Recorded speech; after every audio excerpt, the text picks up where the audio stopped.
ठीक है, 1 सेकंड। मैं आपको एक्चुअली पीरियड टेबल दिखाना चाहता हूँ ना, 1 सेकंड दीजिए। मैं देखते पीरियड टेबल कैसा होता है।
सभी को पीरियड टेबल दिख रहा है बेटा? नहीं सर। अभी देखो। Yes sir. अभी दिख रहा है ना? भी दिख रहा है। हाँ, तो ये हाँ।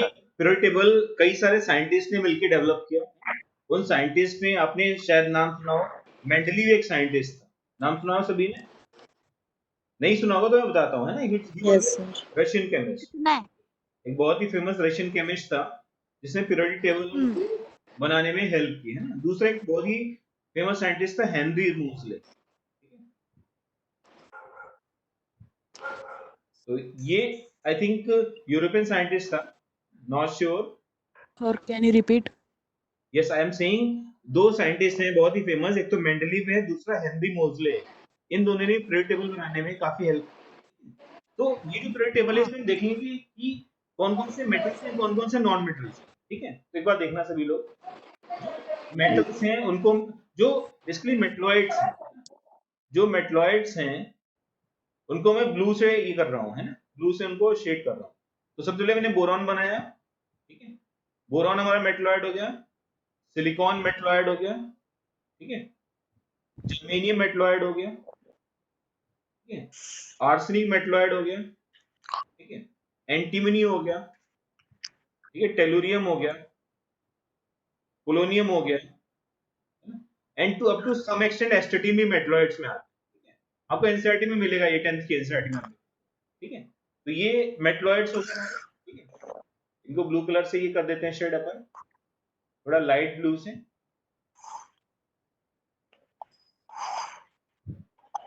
ठीक है,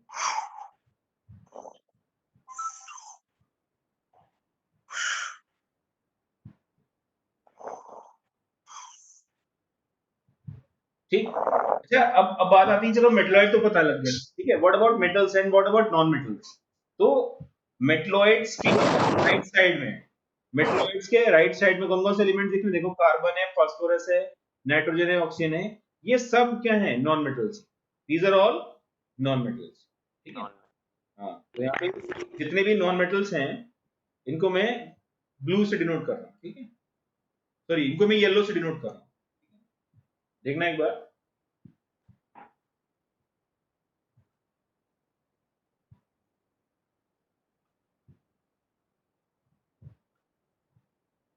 जितने भी नॉन मेटल्स हैं उनको मैं येलो से पेंट कर रहा हूँ। सभी को दिख रहे हैं ना? कार्बन हो गया, हाँ। नाइट्रोजन हो गया, फास्फोरस हो गया, ऑक्सीजन हो गया, सल्फर हो गया, selenium, bromine, chlorine, fluorine, neon.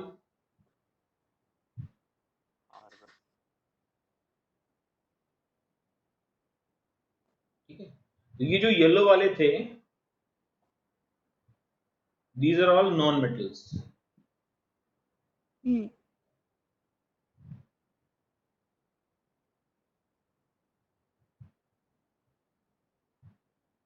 ठीक है, एंड व्हाट अबाउट मेटल्स? उसका जो भी बचा है टेबल में वो सब क्या है, मेटल्स हैं, एक्सक्लूडिंग हाइड्रोजन। हाइड्रोजन को मैं और येलो कर देता हूँ, हाइड्रोजन भी एक नॉन मेटल कैटेगरी में आता है। Rest of the things they are all metals. तो बाकी सारे को मैं कलर नहीं कर रहा हूँ, तो यहाँ पे मैं लिख दे रहा हूँ जो भी मेटल्स हैं दे आर अनकलर्ड, है ना, मेटल्स व्हाइट लिख दे रहा हूँ, है ना, जो भी मैंने कलर नहीं किए वो सब क्या है, मेटल्स। यह समझ में आ रही है? तो पीरियोडिक टेबल में मैक्सिमम जो पर्संस हैं वो कौन है, दे आर ऑल मेटल्स, ठीक है। सबसे सबसे कम कौन से मेटलॉइड्स हैं, सेकंड नंबर पे नॉन मेटल्स हैं। तो ये एक हम याद रखेंगे कैटेगराइजेशन, ठीक है। याद रखना बहुत इजी है, इनके नाम याद कर लो, है ना? किसके नाम याद कर ले हम, मेटलॉइड्स के। मैंने एक ऐसे न्यूमेरिक के डाउट है साथ, सर, डाउट। हाँ टेल मी बेटा। वो जो हाइड्रोजन है जिसको हाँ आपने येलो कलर किया है, वो इतना दूर क्यों है बाकी सबसे, वो येलो वालों से? वेरी गुड, बहुत बढ़िया क्वेश्चन पूछा। कोई बता सकता है क्यों दूर है, तुम में से कोई बताओ। अब तुम क्लास में भी नहीं हो, वरना मैं चॉकलेट खिलाता, मैं जो सही आंसर बताता उसको। देखो एक्चुअली जो पुरानी टेबल है ना, जब मैं टेबल का डेवलपमेंट पढ़ाता हूँ बच्चों को, मैं उन्हें बताता हूँ कि हाइड्रोजन पहले यहाँ भी रखा गया था, this is in the old table. जो हमारी ओल्ड पीरियड टेबल थी, ओल्ड पीरियड टेबल में ओके। हाइड्रोजन को दो प्लेसेस पे रखा गया था, क्योंकि हाइड्रोजन की प्रॉपर्टीज हम्म। हैलोजन से भी मैच करती हैं, हाइड्रोजन की प्रॉपर्टीज जो हाँ। है वो इनसे मेटल से भी मैच करती हैं, ठीक है। तो पूरी टेबल अच्छा, में hydrogen is the only person जिसकी प्रॉपर्टीज मेटल से भी मैच करती हैं और नॉन मेटल से भी मैच करती हैं, ठीक है। तो बट जो उसे बच्चे, मेटलॉइड होना चाहिए ना? हाँ नहीं मेटलॉइड नहीं है, देखो मेटलॉइड, मेटलॉइड, हाँ बोलो। मेटलॉइड होना चाहिए था ना, अगर प्रॉपर्टीज मेटल के ना भी है और नॉन मेटल के है। हाँ सुन तो ले, प्रॉपर्टीज मेटल और नॉन मेटल के बीच की होनी चाहिए, सेम प्रॉपर्टीज नहीं होनी चाहिए। तो हाइड्रोजन के अंदर प्रॉपर्टीज मेटल की भी हैं, सारे मेटल की प्रॉपर्टीज हैं। जैसे फॉर एग्जांपल हाइड्रोजन जो है वो H प्लस बनाता है, बिल्कुल वैसे ही जैसे सोडियम जो है वो सोडियम प्लस बनाता है ना। तो ये in between okay properties okay. नहीं है, ठीक है। मेटलॉइड वो हाँ सब्सटेंसेस हैं जिनकी प्रॉपर्टीज मेटल और नॉन मेटल से बीच की हो, है ना, सेंटर की प्रॉपर्टीज हो, थोड़ी मेटल की हो थोड़ी नॉन हाँ मेटल की हो, बट यहाँ पे एग्जैक्ट हाँ। सेम प्रॉपर्टीज है, ठीक है। तो हाइड्रोजन एक बहुत ही, क्या बोलूं मैं, एक्सेंट्रिक पर्सन है जो पीरियोडिक टेबल में आया हो, इसकी प्रॉपर्टीज एग्जैक्टली मेटल जैसी भी हैं और एग्जैक्टली सेम नॉन मेटल जैसी भी है ना। तभी कंफ्यूजन था कि कहाँ रखें उसको। फाइनली साइंटिस्ट ने बोला ठीक है, हाइड्रोजन को अल्कली मेटल के साथ रख देते हैं, बट ये हमेशा as a non metal consider, ठीक है। बात समझ में आ रही है? ओके। हाँ, हाँ सर, थैंक यू। समझ गई ना। तो हाइड्रोजन एक नॉन मेटल है, बल्कि हमने रखा किसके साथ है, उसे मेटल के साथ, ठीक है। चलो, हाँ और बाकी सब समझ में आया। तो मैं ये बोला था लर्न कैसे हाँ करना है। लर्न ऐसे करना है हाँ। कि जो जो मेटलॉइड्स हैं, boron, silicon, germanium, arsenic, antimony, tellurium, polonium, yes tell me, किसी को डाउट है तो पूछो। नहीं सर। अच्छा, किसी ने हेलो कहा तो मुझे लगा कि शायद डाउट। अच्छा, मैं फास्ट तो नहीं बोल रहा हूँ, मैं स्लो पढ़ाऊँ थोड़ा सा। नहीं सर, ठीक है स्पीड। अच्छा ठीक है, ऐसा लगे मैं फास्ट बोल रहा हूँ तो आई विल स्लो डाउन, है ना, ठीक है। हाँ ओके। समझ में आना चाहिए बस, वो इम्पोर्टेंट है। और क्वेश्चन भी पूछना है सभी को, ठीक है। तो हाँ हाँ, तो मैं बता रहा था लर्न कैसे करें। हम मेटलॉइड्स लर्न कर लेते हैं, ठीक है। मेटलॉइड्स लर्न कर लेते हैं कैसे, हमारे जो मेटलॉइड्स हैं they are metalloids, metalloids are boron, silicon, germanium, arsenic, antimony, tellurium, polonium and astatine, ठीक है। ये मेटलॉइड्स हैं। तो इसको मैं कैसे याद कर लूँ, इसके मैं इनिशियल्स लेता हूँ, ब सी जे एस सब टे पो एट, है ना, ये न्यूमेरिक बनाया मैंने। आप लोग न्यूमेरिक समझते हो, किसी चीज को याद करने के नहीं लिए हम क्या करते हैं, उनके इनिशियल्स ले लेते हैं और एक ऐसा एक सॉन्ग टाइप का बना सकते हैं या कुछ भी बना सकते हैं ना। तो मैंने एक न्यूमेरिक हम्म, बनाया, ब सी जे एस सब टे पो एट, तो मैंने ये एलिमेंट्स के इनिशियल्स ले लिए और एक न्यूमेरिक बना लिया, उसको लर्न कर लिया। तो सारे मेटलॉइड्स अगर आ गए तो सारे नॉन मेटल्स क्या होंगे, ऊपर होंगे येलो कलर में, और सारे मेटल्स क्या होंगे, नीचे होंगे व्हाइट कलर। ये क्लियर है? हाइड्रोजन इज एन एक्सेप्शन, याद हो जाएगा, यस और नो। हाँ। अभी कोई डाउट है तो पूछो मेरे, कुछ भी डाउट आएगा तो पूछो।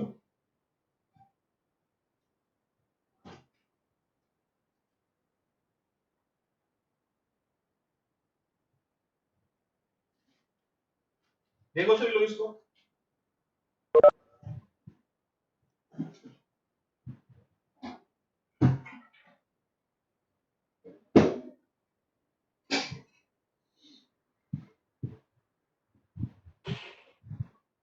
आप चाहो तो मेटलॉइड्स के नाम लिखे ही यहाँ पे है ना, सबने लिखे हुए हैं। मुझे एप्लीकेशन बताओ मेटलॉइड्स के कहाँ होते हैं, कोई भी बताओ सोच के। What are the applications of metalloids?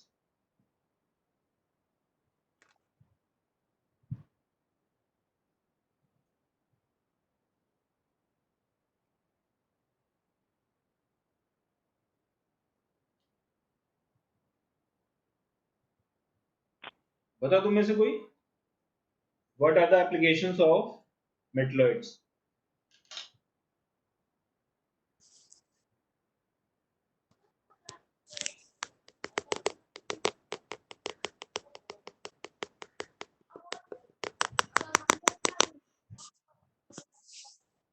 बेटा म्यूट कर दो है ना, शोर मत मचाओ।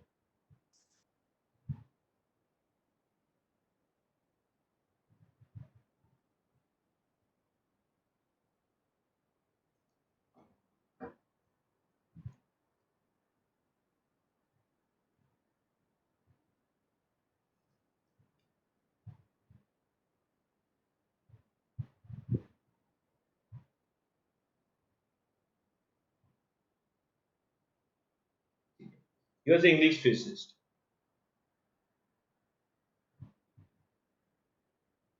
इतना क्लियर है सभी को? आगे बढ़ूं फिर मैं? Yes sir. ठीक है, मैंने पूछा था मेटलॉइड्स के एप्लीकेशंस क्या है, तो वो बता देता हूं आपको। एप्लीकेशन ऑफ मेटलॉइड्स,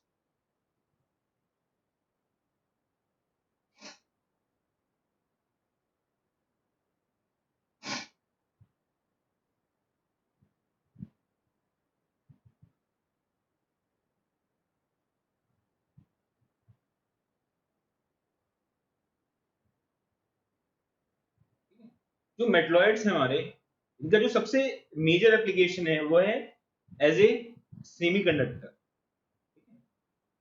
सेमीकंडक्टर, आपको पता था सेमीकंडक्टर कहाँ यूज करते हैं? Tell me. आप लोग बताओगे तभी तो ठीक होगा ना पढ़ाने। इलेक्ट्रॉनिक्स में, वेरी गुड। इलेक्ट्रॉनिक्स में, किसी ने बोला इलेक्ट्रॉनिक्स। तो आप ये समझ लो, चाहे वो मोबाइल के अंदर पड़ी हुई चिप हो, है ना, या लैपटॉप के अंदर का पड़ा हुआ प्रोसेसर हो, है ना, हमारे जो माउस है ना, इसके कंप्यूटर के, ठीक है, छोटे छोटे कीबोर्ड्स हो गए, हर चीज के अंदर हम लोग माइक्रोचिप्स यूज करते हैं। इलेक्ट्रॉनिक्स में जितने भी माइक्रोचिप्स हैं, they are all made up of silicon and germanium. कौन कौन से मेटलॉइड्स यूज करते हैं हम लोग? वो से सिलिकॉन और जर्मेनियम, ठीक है। दूसरा जो अच्छा एप्लीकेशन है वो है सोलर पैनल्स। सब बच्चों ने सोलर पैनल्स देखे होंगे। सोलर पैनल्स छत के ऊपर लगे होते हैं, और जैसे इनके ऊपर धूप गिरती है, वी गेट द इलेक्ट्रिसिटी। तो जो सोलर पैनल्स है, they are also made up of silicon and germanium, ठीक है। सिलिकॉन जर्मेनियम से ही बनाते हैं इनको, काफी ज्यादा लाइफ भी होती है इनकी। सोलर पैनल्स का वर्किंग प्रिंसिपल पता है किसी को, कैसे काम करते हैं? What is the working principle of solar panels? अपने बच्चों को बता रहा हूं, याद रखेंगे। These work on the basis of photo electric effect. तो बोलते हैं हम लोग फोटो इलेक्ट्रिक इफेक्ट। मतलब हुआ, फोटो माने हुआ लाइट, इलेक्ट्रिक माने इलेक्ट्रिसिटी। लाइट गिरने से इलेक्ट्रिसिटी प्रोड्यूस हो तो उसे बोलते हैं हम photo electric effect. This effect was explained bye Einstein. Hertz ने इसे खोज किया था और आइंस्टाइन ने इसे बाद में एक्सप्लेन किया। तो आइंस्टाइन को इसलिए नोबेल प्राइज भी मिला for giving photo electric effect, ठीक है, एक्सप्लेनिंग इट। ये फोटो इलेक्ट्रिक इफेक्ट वैसे हर्ट्ज ने बताया था। हर्ट्ज भी एक साइंटिस्ट है, आपने शायद नाम सुना हो, ठीक है, बट एक्सप्लेन किया था आइंस्टाइन ने, तो आइंस्टाइन को नोबेल प्राइज मिला था। इसी प्रिंसिपल पे काम करते हैं, और सनलाइट से हमें इलेक्ट्रिसिटी प्रोड्यूस होती है, काइंड ऑफ ग्रीन एनर्जी, इसलिए पोल्यूशन नहीं है, ठीक है। और कोई मेटलॉइड्स की एप्लीकेशन बताओ। तीसरा जो पोलोनियम है ना, पोलोनियम मेटलॉइड है, इसको हम रेडियो एक्टिव रिसर्च में यूज करते हैं। इसका रेडियो एक्टिव कंपाउंड है ना, तो रेडियो एक्टिविटी रिसर्च में हम यूज करते हैं।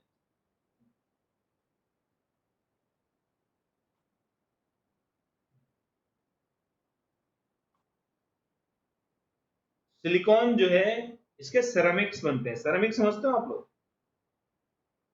यस और नो? सेरामिक्स यस मतलब है, सर।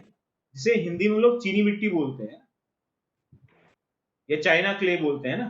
चीनी मिट्टी में जो भी कप्स हैं, है ना, प्लेट्स हैं, ये सब सेरेमिक्स से बने होते हैं, ठीक है। ध्यान रखेंगे, silicon is used to make ceramics. Ceramics क्या होते हैं? कप्स और प्लेट्स बनाते हैं हम सेरेमिक। ऐसा सब्सटेंस है। बोरॉन हाँ टेल मी। बोरॉन सर फायर वर्क्स में यूज होता है। बोरॉन कहाँ यूज होता है बेटा? फायर बॉक्स में? फायर फायर वर्क्स में। फायरवर्क्स में यूज होता है, वो सही कहा, बिल्कुल है ना, बिल्कुल सही कहा। बोरॉन को हम फायरवर्क्स में यूज कर सकते हैं, ठीक है। और बोरॉन एक्सप्लोसिव्स बनाने में भी यूज होता बॉम्ब। है। हाँ बॉम्ब बना सकते हैं, बोरॉन डायरेक्टली यूज नहीं करते, बोरॉन के कंपाउंड्स यूज करते हैं, ठीक है। ओके। ओके। हाँ। हाँ। वैसे बॉम्ब कैसे बनते हैं किसी को पता है क्या? बनाया घर पे क्या? यस और नो? नहीं बनाया होगा ऑब्वियसली, है। कैसे? मैं कह रहा हूँ नो बॉम्ब सर। कैसे बनते हैं? बॉम्ब जनरली ऐसे केमिकल्स होते हैं जो बहुत ज्यादा फ्लेमेबल हो, है ना, और बहुत जल्दी हाँ। बर्न करते हो, कम टाइम में हम्म ज्यादा गैसेस प्रोड्यूस करें, दे आर एक्चुअली बॉम्ब्स। तो जो हमारे फायरवर्क्स हम्म। हैं, fireworks are nothing but small bombs. जितने भी हमारे हाँ। फायरवर्क्स हैं, they are nothing but small bombs, ठीक है। कभी ट्राई मत करना बनाने का घर पे, जस्ट बिकॉज। हाँ सर। हाँ, इसमें ऐसे केमिकल्स होते हैं जो हाईली फ्लेमेबल होते हैं, हाईली फ्लेमेबल हम्म। केमिकल्स, ठीक है। ओके। जैसे जब जो मैं 12th के बच्चे उनको मैं पढ़ाता हूँ, टीएनटी है ना, टीएनटी केमिकल होता है, उसे बोलते हैं हम लोग ट्राइनाइट्रोटोलुइन। तो उसको हम माइंस वगैरह ब्रेक करने में यूज करते हैं ना, उसके ही बॉम्ब्स बनते हैं, ओके। चलो ठीक है, तो ये तो कुछ एप्लीकेशंस वगैरह हो गए, टेल मी। इसके अलावा अब थोड़ा सा मेटल्स के बारे में डिस्कस करते हैं। मेटल्स में प्रॉपर्टीज क्या क्या होती है बताओ, मेटल्स की जो इंपॉर्टेंट मैलिएबल। प्रॉपर्टीज है। हाँ, ये good conductor, conductor of electricity. Very good, conductors of, I would say good conductors, heat and electricity. Okay, good conductors of heat and electricity. और बताओ। मैलिएबल। एलिएबल होते हैं, ठीक है। डक्टाइल। डक्टाइल होते हैं इनकी। मैनुअल का मतलब क्या हुआ? Drawn into sheet. To sheets. Manual का मतलब होता है ड्रॉन इनटू शीट्स, है ना। Sheet. Ductile means, drawn into wire. Wire. Thin wire. ductile means drawn into thin wire, है। Malleable means can be drawn into thin sheets।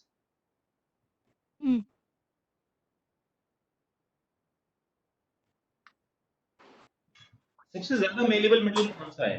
Any guess? Most malleable metal? Aluminium. Aluminium no। Aluminium foil use करते हैं इसलिए सोचा होगा, but aluminium नहीं है।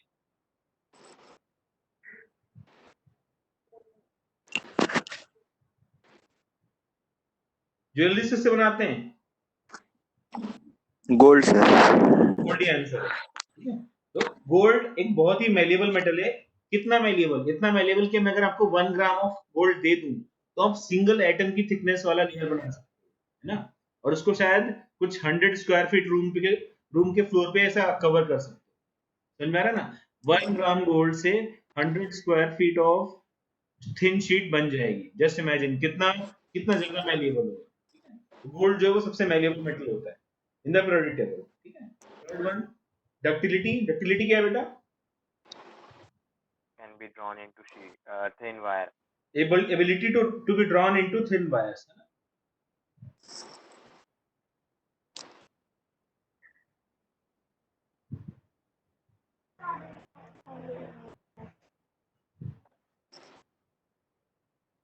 Ductility के बाद क्या आएगा? नेक्स्ट वन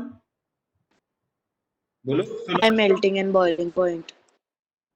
हाँ, सोनोरस प्रॉपर्टी भी एक होती है, वो भी देख लेते हैं। चलो ये भी लिख लेते हैं, high melting and boiling.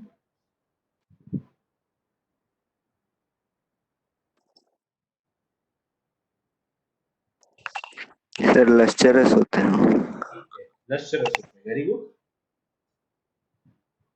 Polish भी कर सकते हैं मेटल को। हाँ, पॉलिश भी कर। Very reactive. सारे मेटल जरूरी है क्या? चलो ये डिस्कस करते हैं, ये बढ़िया पॉइंट बोला तूने, बहुत रिएक्टिव होते हैं। सोनोरस का मतलब क्या है? कि साउंड प्रोड्यूस करते हैं when hit by an object, है ना। इसलिए बेल बनाते हैं मेटल की, है ना। Produces sound when hit by an object.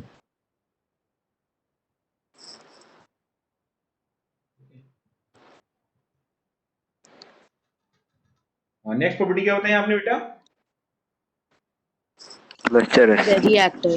Yes, lustre होता है, लस्टर होता है। रिएक्टिविटी हम डिस्कस करते हैं, सारे रिएक्टिव तो नहीं होते। 7 पॉइंट है रिएक्टिविटी, रिएक्टिविटी के बारे में हम डिस्कशन करें। सब मेटल रिएक्टिव नहीं होते। अच्छा, कैसे बताओ कोई मेटल ज्यादा रिएक्टिव है या कम रिएक्टिव? ये बढ़िया पॉइंट है यार, इसमें हम डिस्कशन कर सकते हैं। तो रिएक्टिविटी के हिसाब से हम इनको 3 कैटेगरीज में बांट, हाईली रिएक्टिव,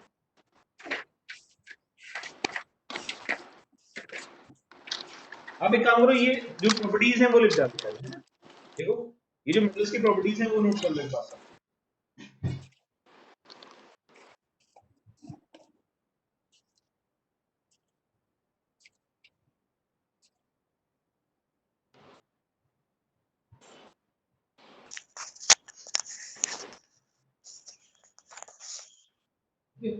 तो हाईली रिएक्टिव मेटल्स में मैं रखूंगा सोडियम को।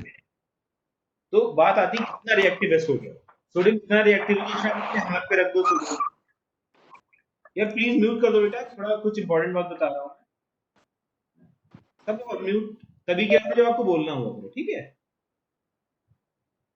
ओके, तो मैं ये कह रहा हूँ कि रिएक्टिविटी की अगर बात करें, रिएक्टिविटी की अगर बात करें तो सोडियम इतना रिएक्टिव है, अगर आप हाथ पे रख दो इट विल स्टार्ट बर्निंग। आपके हाथ में जो मॉइस्चर है उससे रिएक्ट करेगा और बर्न करना स्टार्ट करेगा, ठीक है? क्यों बर्न करता है? Because sodium reacts with water to produce hydrogen gas. Hydrogen gas है वो हाई टेम्परेचर पे बर्न करने लगती है, ठीक है? सोडियम हो गया, मैग्नीशियम हो गया, पोटेशियम हो गया, कैल्शियम हो गया, ये बहुत ही हाईली रिएक्टिव मेटल्स में आते हैं। मॉडरेटली रिएक्टिव में आप जिंक ले सकते हो, है ना? उसके अलावा क्या ले सकते हो बताओ? आयरन ले सकते हो, क्रोमियम ले सकते हो, एटसेट्रा। नॉन रिएक्टिव में कौन से मेटल्स हैं? प्लेटिनम है, गोल्ड है, सिल्वर है, ये नॉन रिएक्टिव, बिल्कुल रिएक्शन नहीं करते हैं, ठीक है? इतना नोट कर लो आप लोग कॉपी में, फिर इन पे हम डिस्कशन करते हैं सारे पॉइंट्स पे।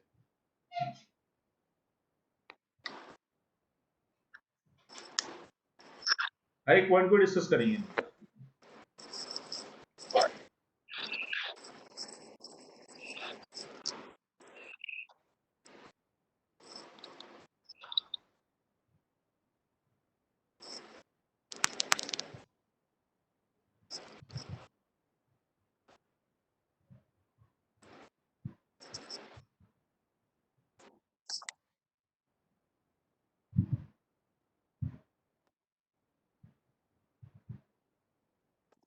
Sir, बोले बेटा, टेल मी। hello. हाँ हाँ बताओ।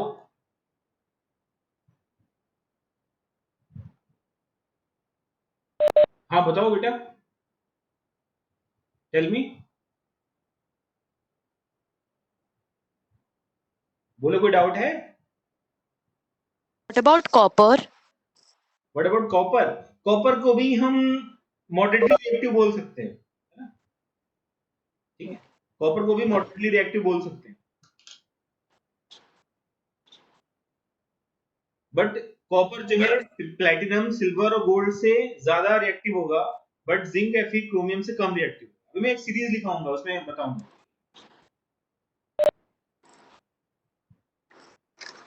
हेलो, हाँ प्रियन, यार अभी क्लास में हूँ मैं, है ना? आज पूरी है ना?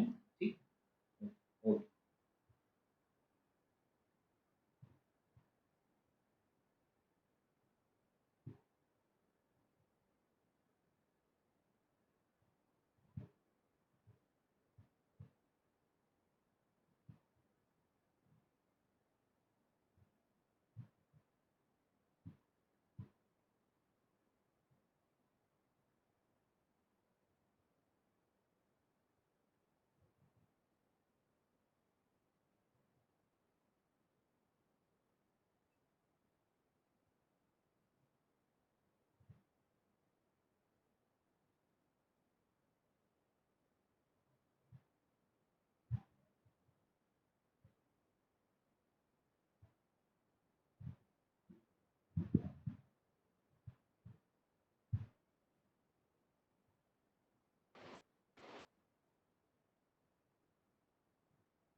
नोट कर लिया बेटा सबने?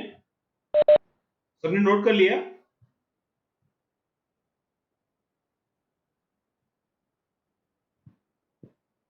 Yes, sir.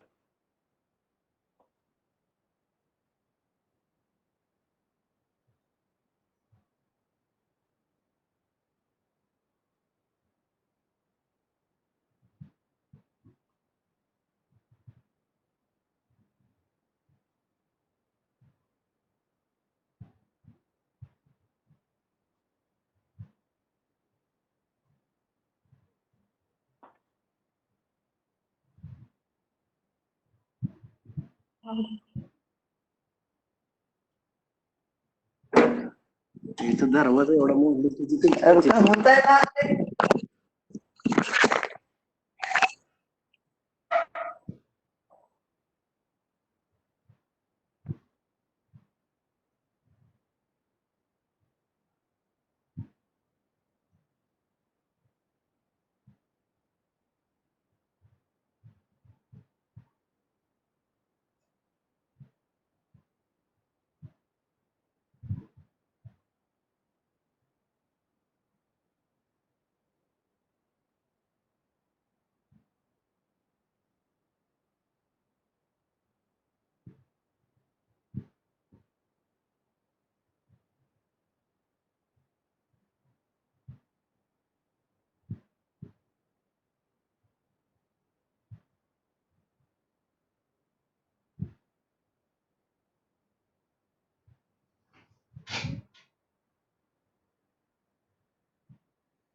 लिख लिया सभी ने? सर वो क्या है में? लास्ट में? नहीं, हाँ लास्ट का रिएक्टिविटी का सब ग्रुप का बीच वाला मॉडरेटिव मॉडरेटली रिएक्टिव, यस। मॉडरेटली मतलब जो थोड़े से मिड वाले रिएक्टिविटी वाले। ओके नोट करो, फिर मैं एक्सप्लेन करता हूँ, है ना, एक एक पॉइंट एक्सप्लेन करूँ। हाँ sir.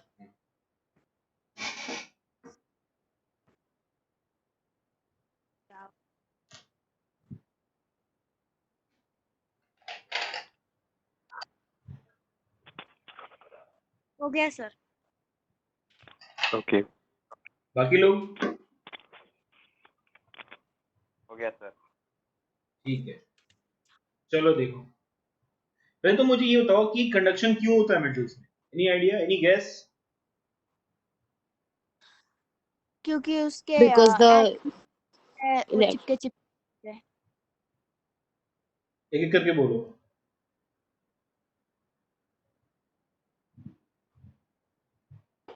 because the Because atoms they're are closely packed, so closely packed to each other. Is it so? Atom closely packed है इसलिए कंडक्टर है, तो उस हिसाब से तो जितने भी सॉलिड्स हैं सारे होने चाहिए कंडक्टर्स। इसका जो आंसर है वो है because of the presence of free electron. लिख देंगे हम, because of the presence of free electron. ये जो फ्री इलेक्ट्रॉन्स हैं ये बेसिकली क्या होते हैं, ये चार्ज कैरियर्स होते हैं, ठीक है। Free electrons are charge carriers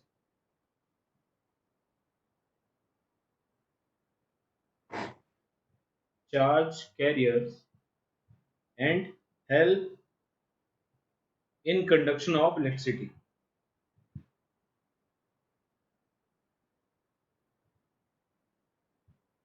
ठीक है, यहाँ पे अभी हम सिर्फ बात कर रहे हैं कंडक्शन ऑफ इलेक्ट्रिसिटी की, ठीक है, हीट की बात नहीं कर रहे।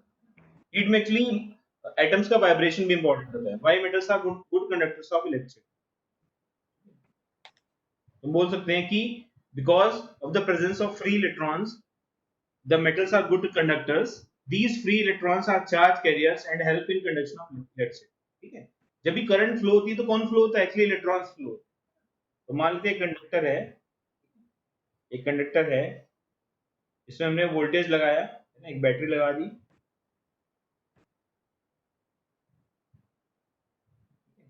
जब बैटरी लगाते हैं तो व्हाट हैपेंस, इलेक्ट्रॉन्स फ्लो होते हैं। मान लेते हैं इलेक्ट्रॉन्स जो है वो इस डायरेक्शन में फ्लो हो रहे हैं, ये फ्लो ऑफ इलेक्ट्रॉन्स है। ठीक है, this is flow of electrons. अगर इलेक्ट्रॉन उधर फ्लो कर रहे हैं तो हमारी करंट की डायरेक्शन क्या होगी? Just opposite.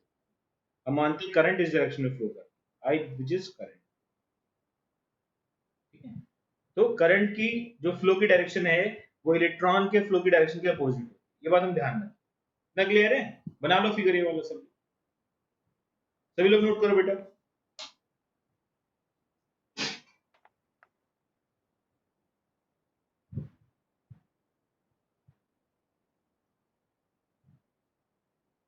जो करंट की डायरेक्शन होगी वो इलेक्ट्रॉन के फ्लो की डायरेक्शन के अपोजिट होगी। इसी यही कारण है सिर्फ मेटल्स में कंडक्शन होता है, नॉन मेटल्स में फ्री इलेक्ट्रॉन नहीं होते, ना ही सेमीकंडक्टर्स में। ठीक है, फ्री इलेक्ट्रॉन का मतलब क्या हुआ बताओ, भूमि बताओ, what are free free electrons? उसके जो आउटर मोस्ट ऑर्बिट में जो इलेक्ट्रॉन्स है वो हाँ, फ्रीली मूव कर रहे हैं फ्रीली मूव कर रहे इसलिए। हैं, वेरी गुड, है ना।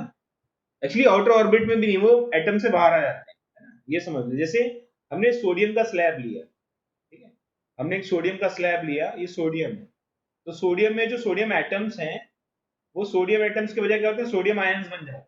हम्म। सोडियम आयंस बन जाते हैं, इनका जो इलेक्ट्रॉन है वो फ्रीली मूव कर सकता है, कहीं भी डांस कर सकता है, इसे फ्री इलेक्ट्रॉन बोलते हैं। तो ये एटम को छोड़ देते हैं और यहाँ मूव करते हैं।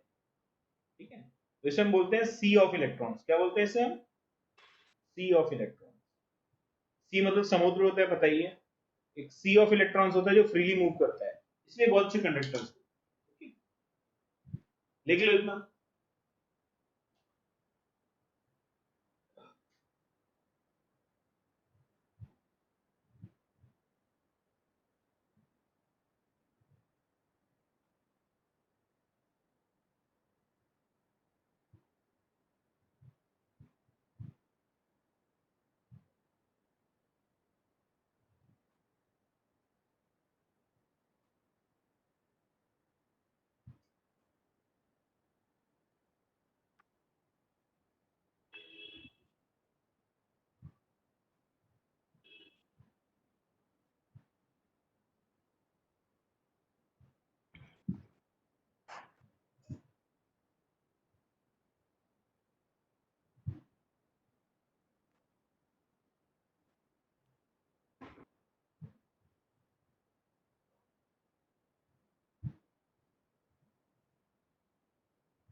लिख लिया सभी ने?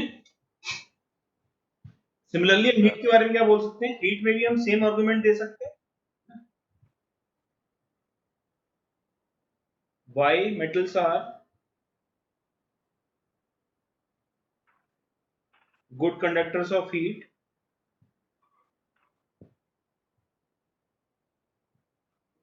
यहाँ पे भी सेम आर्गुमेंट दे सकते हैं, because of the presence of free electrons.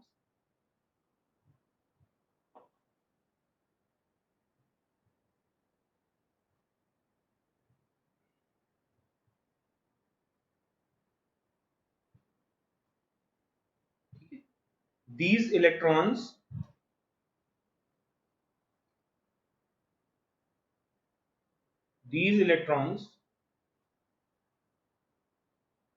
absorb heat and vibrate very fast so that heat is transferred to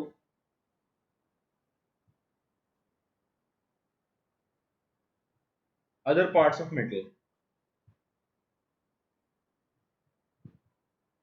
ठीक है, इनके वाइब्रेशन इतने बढ़ जाते हैं कि हीट जो होती है वो बाकी पार्ट्स को भी ट्रांसफर हो जाती है। ठीक है, नॉट ओनली इलेक्ट्रॉन्स, एटम भी वाइब्रेट होते हैं, तो एटम के वाइब्रेशन से भी हीट का ट्रांसफर क्या होता है? बहुत इजी है। ठीक है, दोनों का जो मेन रीजन है वो फ्री इलेक्ट्रॉन्स का प्रेजेंस।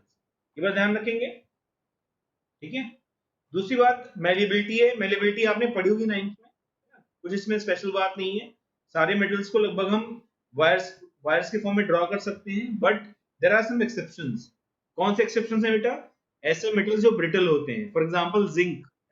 जिंक के वायर बनाना थोड़ा सा मुश्किल होता है बिकॉज वो ब्रेक बहुत जल्दी होता है। ठीक है, तो जो मेटल जल्दी ब्रेक होंगे उनके वायर बनाना थोड़ा मुश्किल होगा। ठीक है, डक्टिलिटी भी पता है सभी को। ठीक है, ability to be drawn into thin wires. ठीक है, हाई मेल्टिंग बॉइलिंग पॉइंट्स। जो भी मेटल्स हैं सबके मेल्टिंग और बॉइलिंग पॉइंट्स क्या होते हैं? बहुत ज्यादा होते हैं। Exception is mercury. मरकरी का बॉइलिंग पॉइंट बहुत कम होता है। ठीक है, मरकरी लिक्विड फॉर्म में है जो मेटल होता है, ध्यान रखना। यहाँ पे चाहे तो लिख लेना, एक्सेप्शन इज मरकरी।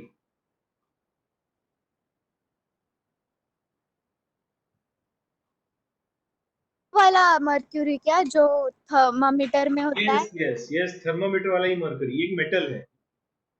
ओके। हाँ, इसका मेल्टिंग पॉइंट कितना होता है पता है तुझे? नहीं सर। मरकरी का जो मेल्टिंग पॉइंट है वो माइनस का 38 डिग्री सी है। ठीक है, लिख देते कितना हैं सर? लिख में। हाँ, माइनस 38 डिग्री सी है। हाँ, it's melting point. Minus. Yes, it's melting point is minus 38 degree C, है ना? मतलब रेफ्रिजरेटर के भी टेम्परेचर से नीचे। ठीक है, इसका मेल्टिंग पॉइंट होता है माइनस का 38 डिग्री।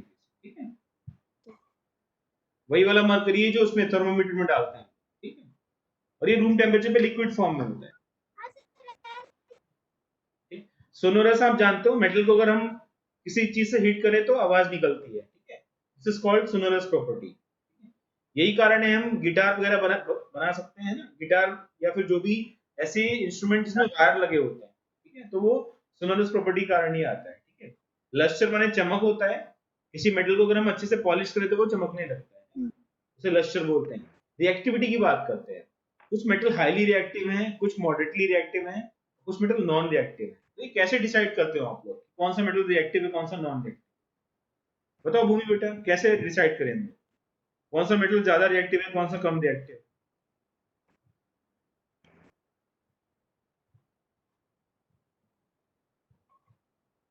आप ही बता दीजिए। कुछ तो सोचो ना, तुम बता सकते हो, सोचो एक बार। जब रिएक्टिविटी निकालनी है तो रिएक्शन करा के सोच लेते हैं, है ना? मतलब जो भी मेटल्स उनकी रिएक्शन करा देते हैं। सोडियम लिया मैंने, पानी में डाला, रिएक्शन हो गई तो वो ज्यादा रिएक्टिव होगा। मैंने आयरन लिया, पानी में डाला, रिएक्शन हुई बट 3 दिन के बाद हुई तो थोड़ा कम रिएक्टिव होगा। करेक्ट। ठीक है, मैंने गोल्ड लिया, हाँ। पानी में डाल दिया, कभी रिएक्शन नहीं तो वो नॉन रिएक्टिव हो जाएगा। ठीक है, तो हम रिएक्शन करा के ही देखेंगे कि कौन सा मेटल रिएक्टिव है कौन सा नॉन रिएक्टिव। ठीक है, तो इसको लिख लेते हैं, अलग से पढ़ेंगे इसको पूरा एक heading, reactivity of metals.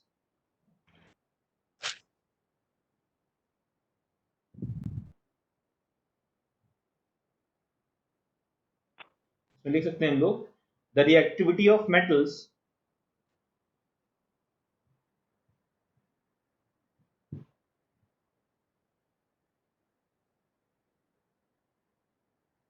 is decided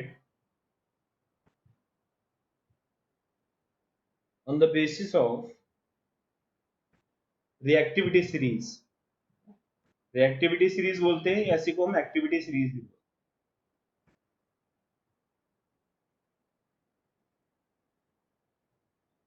हैं। तो what is reactivity series actually, है ना? The reactivity of metals is decided on the basis of reactivity series.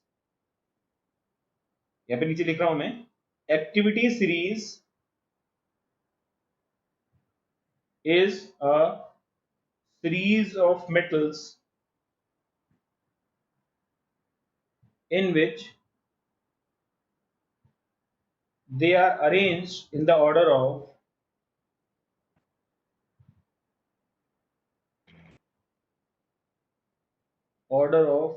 decreasing reactivity. ठीक है, उनको उनकी डिक्रीजिंग रिएक्टिविटी के ऑर्डर में हमने अरेंज किया। ओके, दो कैसे, जैसे मैं, अच्छा मन में ये क्वेश्चन तो आता है कि एक्टिविटी सीरीज सर आई कहां से, तो 11th में जब बच्चे आते तो मैं उन्हें पढ़ाता हूँ इलेक्ट्रोकेमिकल सीरीज, है ना। तो एक डिवाइस होती है जिसे हम सेल बोलते हैं, उसमें 2 इलेक्ट्रोड्स होते हैं, उस सेल की मदद से हम एक्टिविटी सीरीज निकाल सकते हैं ना लैब में। ओके, तो हमें भी एक्सपेरिमेंट पे ध्यान नहीं देना है, हमें बस ये सीरीज का थोड़ा सा याद रखना है। तो सबसे ज्यादा रिएक्टिव मेटल कौन सा है? लिथियम है। लिथियम जो एक्टिविटी सीरीज है मैं उसी को ऑर्डर में लिख रहा हूँ, लिथियम, पोटेशियम, है ना, थोड़ा नीचे लिखता हूँ। एक्टिविटी सीरीज एज फॉलोज,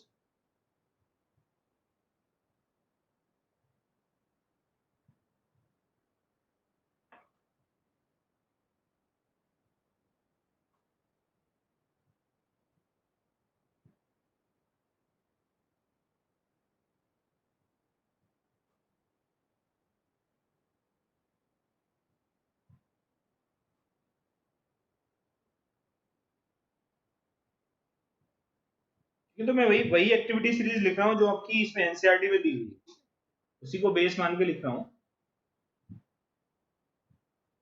तो एक्टिविटी सीरीज में lithium, potassium, barium, strontium, calcium, sodium, magnesium, aluminium, manganese, zinc, chromium, ठीक है,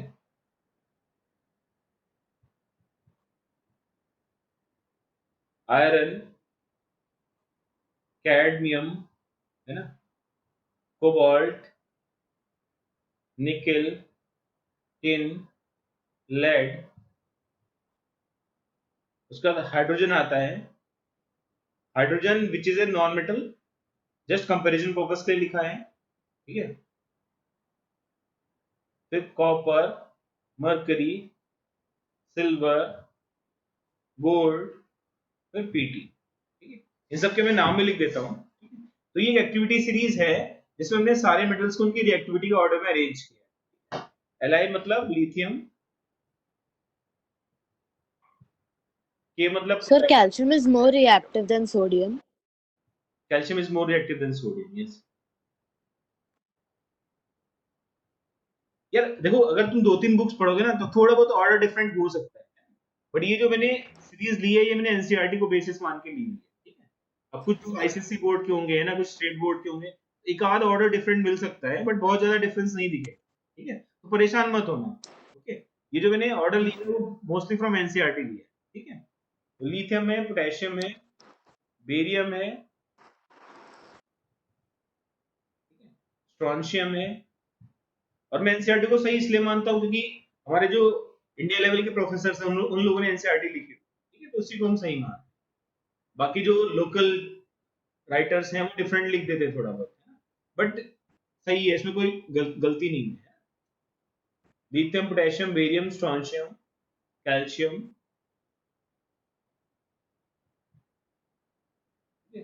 सोडियम, मैग्नीशियम,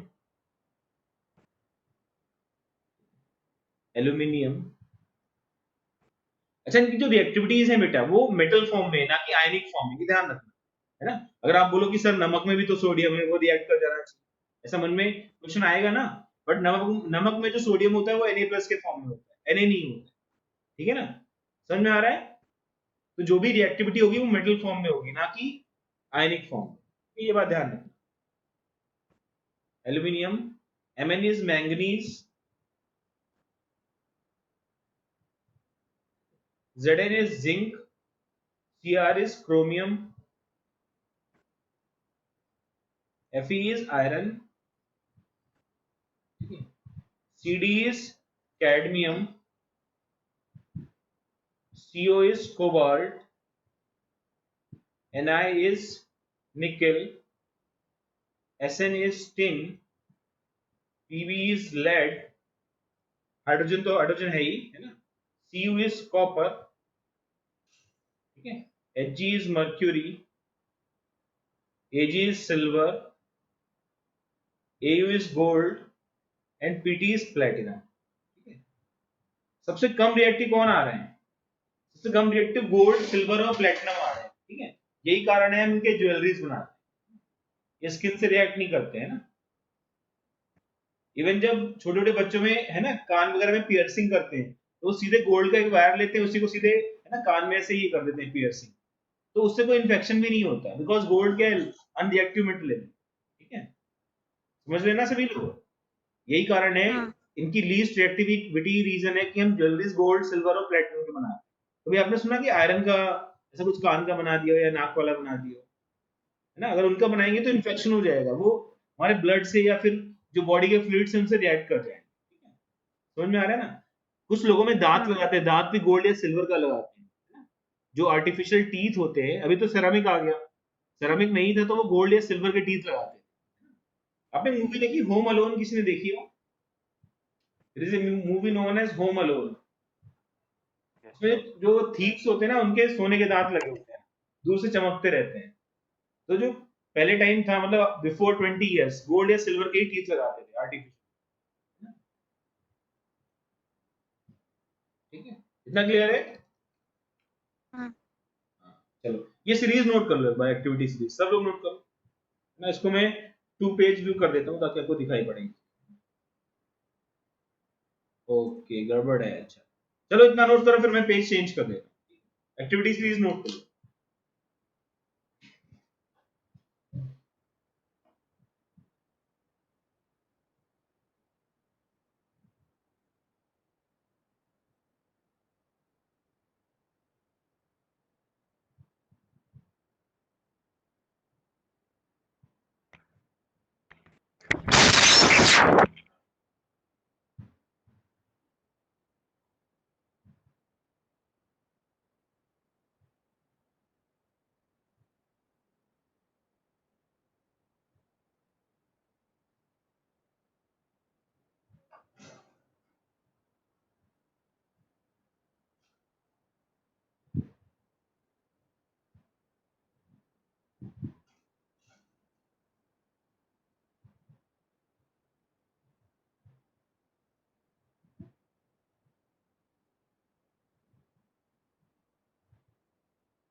लिख लिया सभी ने? नेक्स्ट पेज करूं?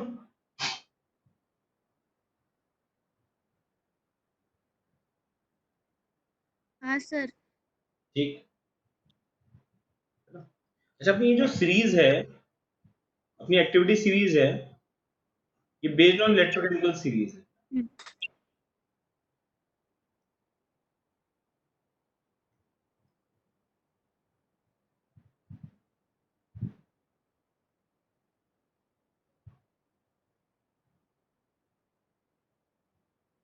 बेटा आपने शायद आपने भूमि आपने शायद पढ़ा हो, कैल्शियम को ज्यादा रिएक्टिव पढ़ा था क्या? लेस रिएक्टिव पढ़ा होगा शायद, है ना, सोडियम से, ऐसा कुछ पढ़ा था? सॉरी सर, क्या? तूने कैल्शियम को क्या लेस रिएक्टिव पढ़ा है क्या सोडियम से पहले कभी? एक्चुअली अगर आप नहीं देखोगे सर, ना, मैंने नहीं। हाँ, कुछ बुक्स में इन्होंने उल्टा लिखा है, बट ये जो सीरीज है वो इलेक्ट्रोकेमिकल सीरीज के हिसाब से सही है, तो फर्क नहीं पड़ता, कंफ्यूज मत होना, ठीक है, वो गलत नहीं है ये।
Metals lying above in the activity series are more reactive than the metals lying lower in the activity series.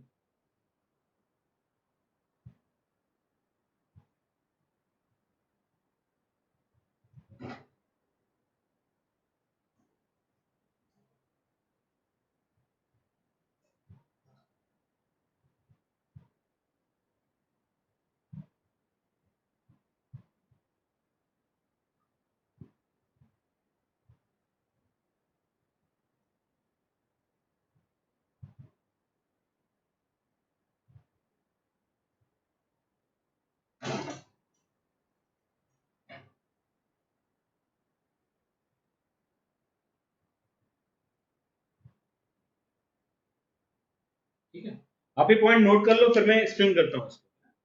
दोनों पॉइंट्स नोट कर लो।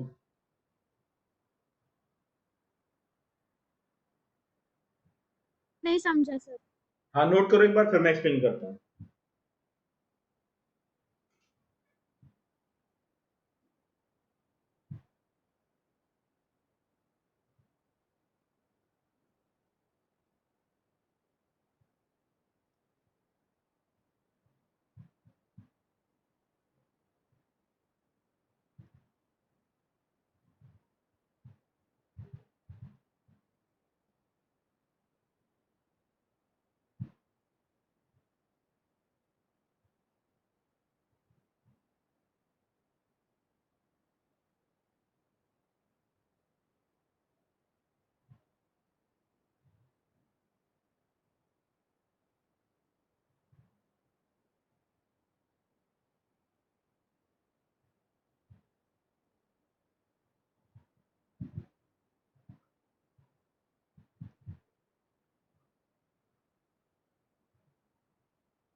नोट कर लिया सबने?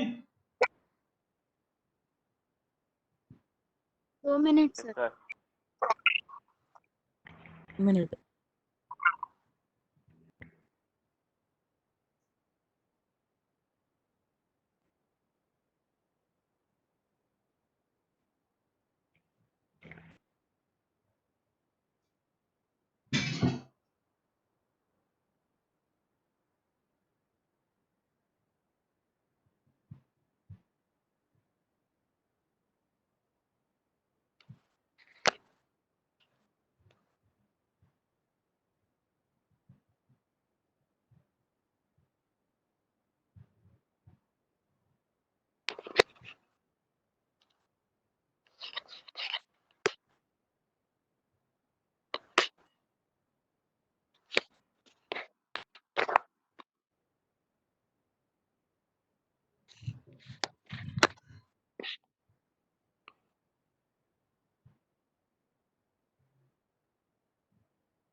हो गया। ठीक, देखो एक बार, है ना? जैसे एक छोटा सा एक्सपेरिमेंट करते हैं। क्या एक्सपेरिमेंट करेंगे हम लोग? हमने एक कंटेनर लिया,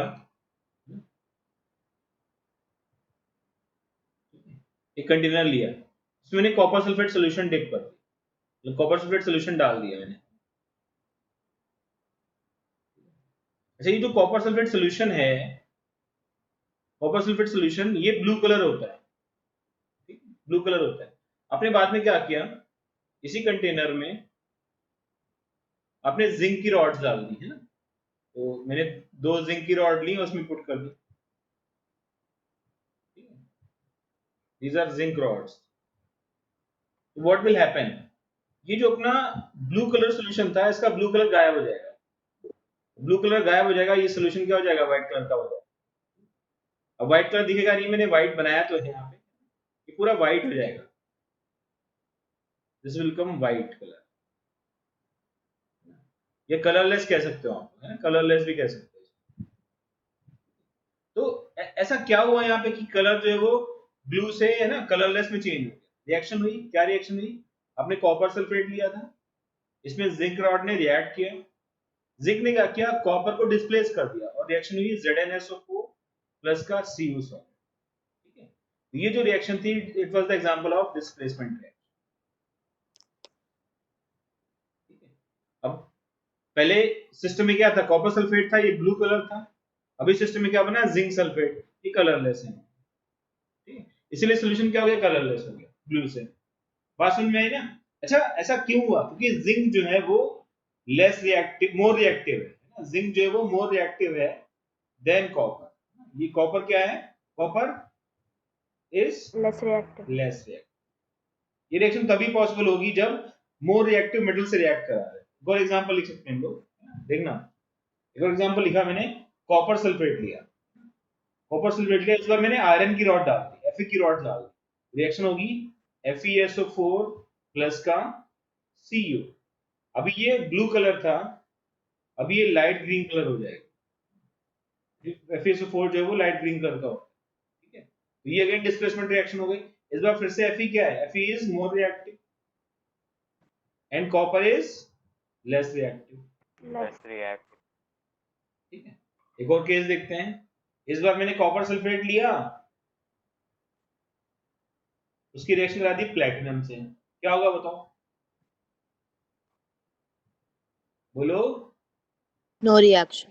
नो रिएक्शन होगा, यही मैं बताना चाहता। अब समझ में आ गया ना?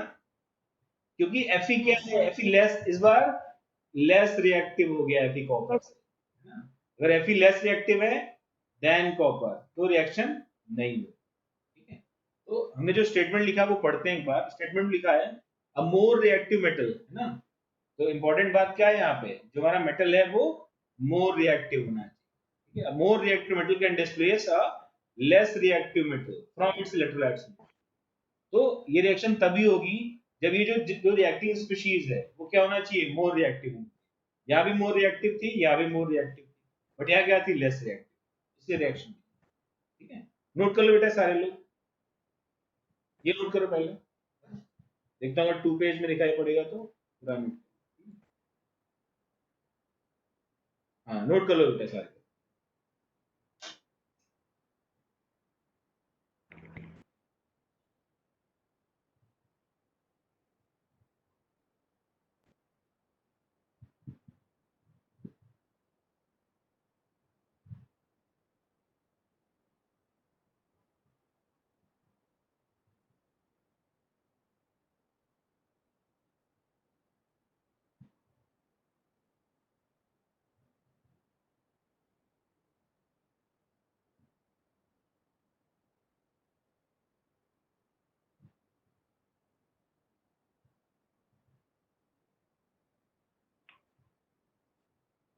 ठीक है, तो फिर आज के लिए इतना ही रखते हैं, बाकी नेक्स्ट क्लास में डिस्कस करेंगे। ठीक है,